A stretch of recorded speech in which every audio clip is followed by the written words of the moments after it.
They say the depth of a man or a woman lies within a name.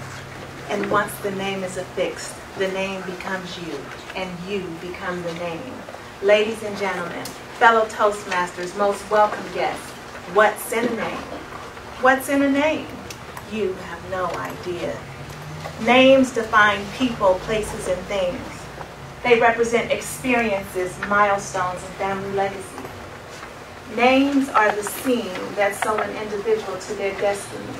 For without a name, you are nameless, aimless, and blameless. Names are important to both receivers and givers.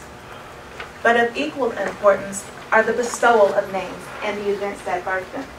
I'd like to share with you the events that birthed the name of my company, 25 Dreams Publishing. A few years ago, I left my husband. People often wonder why. I'll just say this. I used to be afraid to leave, but then I was afraid to stay. And so one day, while he was at work, I took my kids, I gathered up all my belongings and all of my dreams, and I left.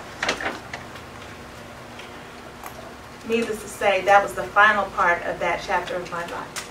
After all, every story must end, but in life, every end is just a new beginning.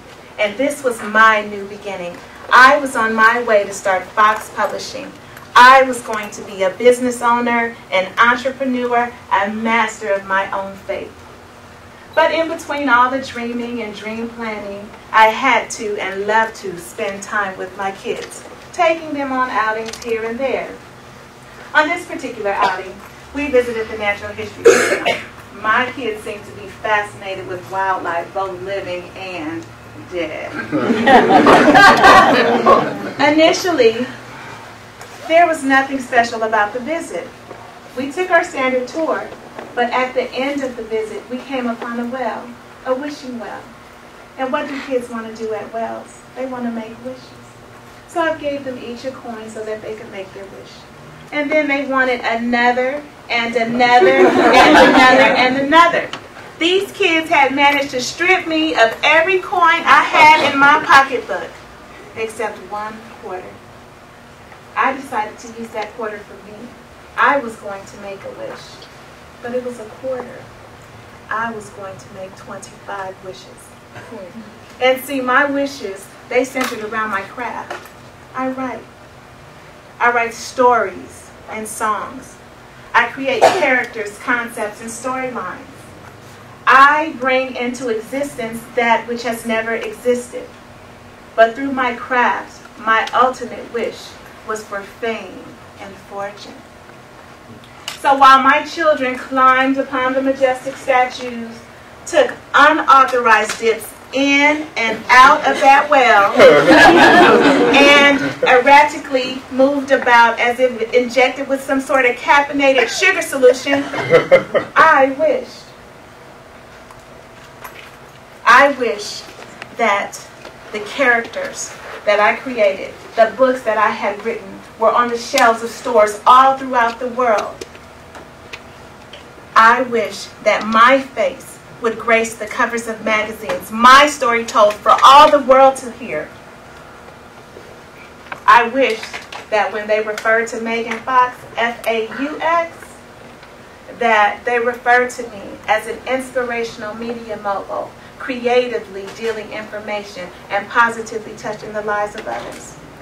I wished like a child immersed in a world of fantasy. I wished as if wishing alone would make my dreams come true. And when I was done wishing, I knew I had to capture this moment. I gathered up my children. Come along now, we must go. Because I got a British accent in my recollection of the story. And when I got home, I began typing up those missed wishes like some sort of mad scientist. Wish number 1, wish number 2, wish number 3. I continued on until I had 25 wishes. But my wishes began to extend beyond the 25 wishes. I had to have a waiting list for the wish list. And when I was done, I proudly looked upon my list of wishes. And I said, yes, These are my 25 wishes. But they were more than just wishes to me. They were my 25 dreams. I took those 25 dreams and I plopped them on the vision board right above my self-made workstation as a constant reminder of my future to come. And so the time came to start Fox Publishing. I had to incorporate, file my DBA, get a taxpayer ID number, get my web address. Web address? What would my web address be? FoxPublishing.com? But my Fox is not spelled F-O-X, it's spelled F-A-U-X. And every time I did a radio interview, like I did today, I would have to say, F as in Frank, A-U-X as in X-ray, publishing.com. That didn't work for me. I needed another name. But what? And there it was, on my vision board, right above my self-made workstation, my 25 dreams. And they all centered around my publishing concepts, 25 Dreams Publishing Concepts. It worked. It really worked. And that's how I got the name of my company.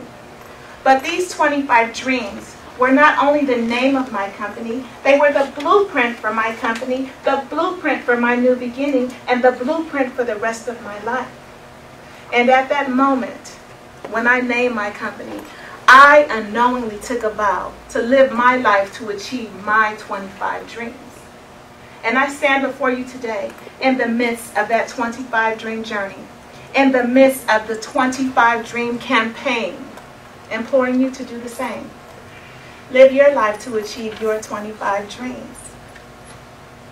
Someone once said, the depth of a man or a woman lies within the name. And once the name is affixed, the name becomes you, and you become the name. I am 25 dreams. Toastmaster.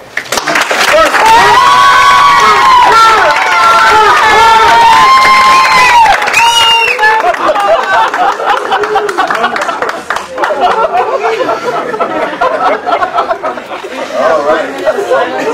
Sorry, judges can mark your ballot. First place winner. Drum roll.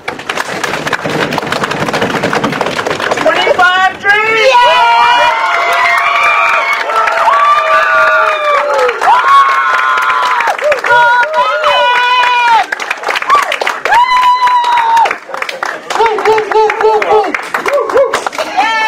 I never win anything in my clubs. Well, I told you I would do it. This is how I ended the day. Remember everything that happened today? We went to the stage. I started off with my coffee and prayers, and you see that prayers work. We went to the Secretariat stage. We went to the Love Love show, did an interview. We rushed back here to get on camera, and I told you I was going to walk away with that trophy. I was going to walk away a champion, and I did too. First class. Thank you for following along, and you'll hear more about me. You'll see more, so tune in.